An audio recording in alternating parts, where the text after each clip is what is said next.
Informasi lainnya, Saudara, KPK menanggapi keberatan dari kuasa hukum Sekretaris Jenderal Partai Demokrasi Indonesia Perjuangan atau PDIP, Hasto Kristianto, atas penyitaan ponsel ketika diperiksa sebagai saksi kasus Harun Masiku.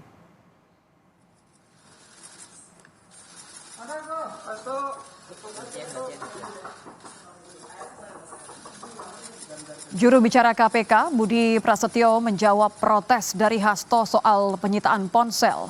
Budi mengatakan penyitaan sudah sesuai dengan prosedur dan disertai dengan surat perintah penyitaan.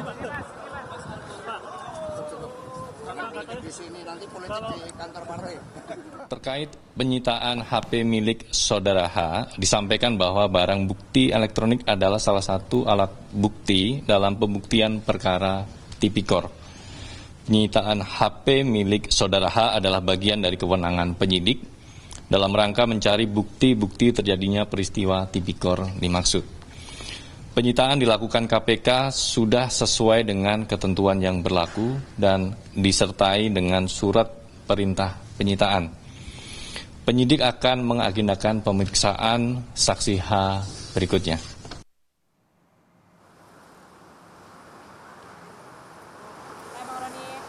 Ya, sebelumnya tim hukum Sekjen PDI Perjuangan Hasto Kristianto melaporkan penyidik KPK yang menyita ponsel dan tas Hasto kepada Dewas KPK. Anggota tim hukum Hasto, Roni Talapesi, menuding KPK memiliki agenda politik karena memaksakan penyitaan buku agenda Hasto yang berisi strategi dan pemetaan partai pada Pilkada 2024 mendatang.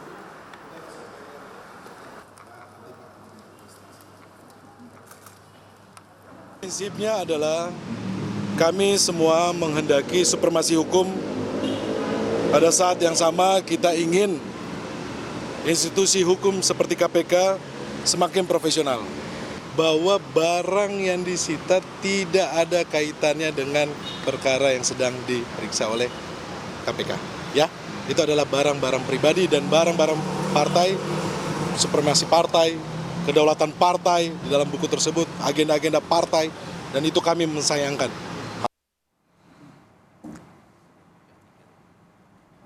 Sementara itu, Wakil Ketua KPK Alexander Marwata mengatakan pemeriksaan Sekjen PDIP Hasto Kristianto dalam upaya penangkapan ex-caleg PDIP Harun Masiku yang sudah 4 tahun buron itu sama sekali tidak ada hubungannya dengan politik. Alex juga berharap Harun Masiku dapat tertangkap dalam 1 minggu. Penyidik KPK sudah mengetahui keberadaan Harun Masiku. Pak, selama 4 tahun itu sebetulnya kita tetap mencari, ya berdasarkan informasi-informasi yang diterima, tentu kita akan berusaha untuk mencari yang bersangkutan. Ya syukur-syukur kalau yang bersangkutan ini pada kesempatan ini mungkin dengar dan dengan sukarela kemudian menyerahkan diri kan, itu lebih baik lagi kan begitu. Pak, Anda sempat terlontar bahasa 1 minggu akan bisa menangkap. Saya atau emang Pak sudah mengetahui? Saya kan bilang semoga, ya kan semoga. Ya. Kalau saya bilang, ya kan harapan. Bukannya tahu posisinya di mana kalau itu penyidik itu. Biar itu menjadi tugas penyidik untuk mencari, kan gitu. Kalau sebagai pimpinan semoga dalam 1 minggu atau secepatnya itu bisa ditangkap.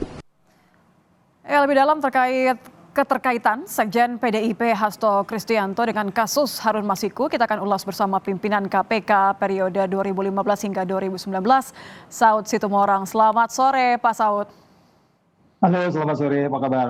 Apa kabar, Pak Saud? Saya ingin tahu ini kan bagaimana setelah pemeriksaan Hasto beberapa waktu yang lalu, kemudian juga setelahnya Alex Marwata melontarkan mengenai, menurut saya ini penting karena beliau mengatakan bahwa dalam seminggu nampaknya setelah pemeriksaan Hasto Harun Masiku akan ditangkap. Apa yang Anda nilai dari pernyataan ini? Ya kan itu masalah udah hampir 4 tahun ya. Kenapa belakangan ini aja menjadi kelihatan intens?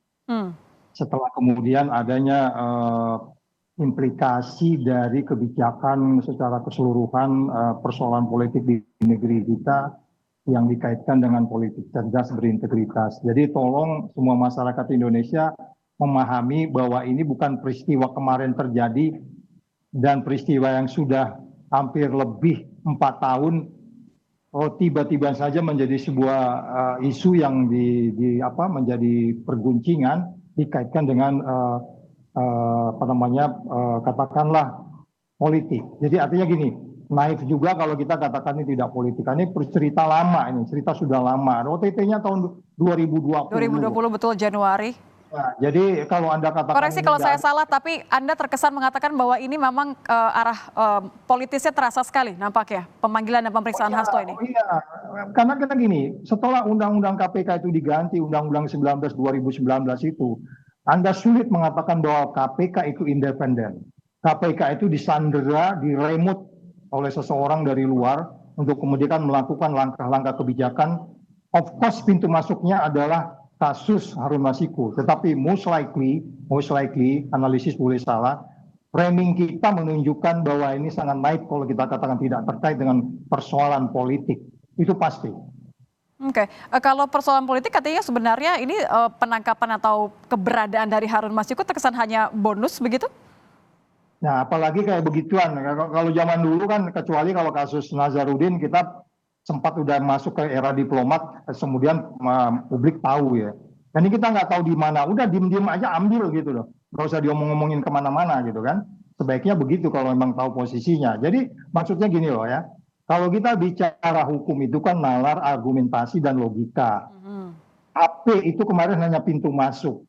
Pintu masuk itu dikatakan dengan barang elektronik yang terkait dengan perkara. Ya, Oke, penyitaan handphone kemarin dan juga agenda ya, buku catatan.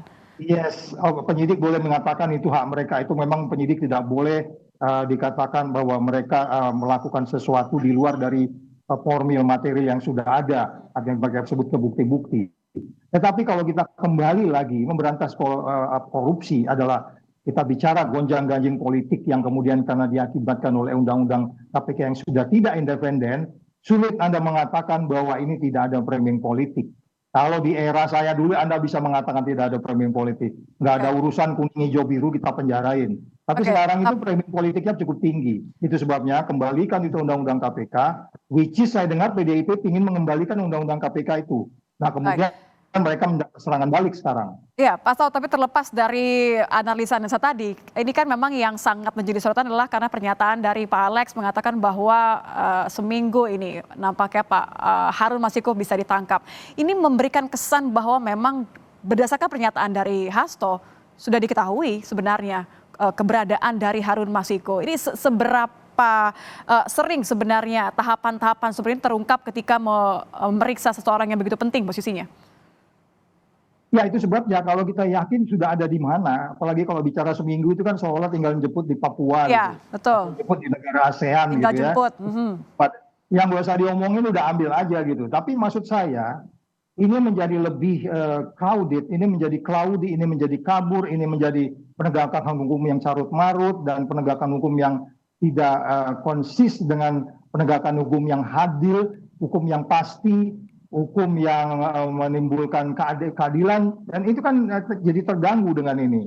Karena bagaimanapun kalau katakanlah pintu masuk yang untuk mendapat barang bukti elektronik, nggak usah nunggu dia datang ke KPK dulu terus barangnya disita juga. Udah aja datang ke rumahnya juga sekalian gitu. Kalau memang mereka sudah masuk dalam proses penyidikan. Jadi sekali lagi saya bilang tadi argumentasi nalar hukum di dua pihak ini, katakanlah pihak KPK dan pihak dari Hasto dan lawyer, ini menunjukkan bahwa PDIP, praktis PDIP karena dia sekjen partai, ini menjadi suatu bagi kita, ini pembelajaran yang dari tahun ke tahun nggak ada kemajuannya gitu.